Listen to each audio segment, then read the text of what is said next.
이번 윤석열 탄핵 시위에서 2030 여성들이 많이 참석한 건 다들 아실 겁니다. 이렇게 연설까지 한 여성들도 꽤나 있었다고 하는데 그 연설에서 팔레스타인 학살에 관해 구호를 외쳤다고 합니다. 정신을 좀...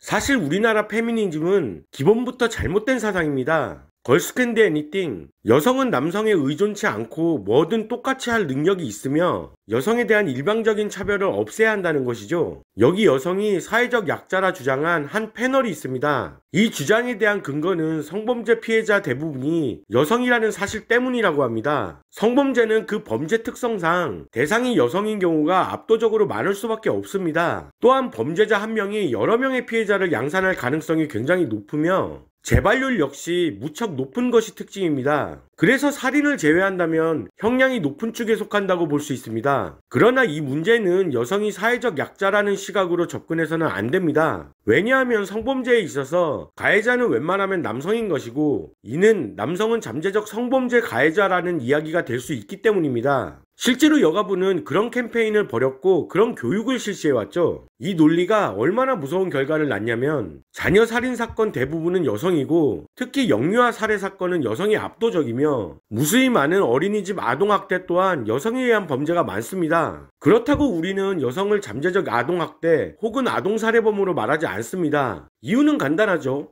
범죄자는 그냥 범죄자일 뿐입니다. 1948년 대한민국이 건국되고 나서 46년, 48년에 여성 투표권이 쥐어진 엄청난 나라라는 거죠. 이는 유구한 민주주의 역사를 가진 스위스조차 1971년에 여성 투표권이 주어진 걸 생각해보면 진짜 대단한 겁니다.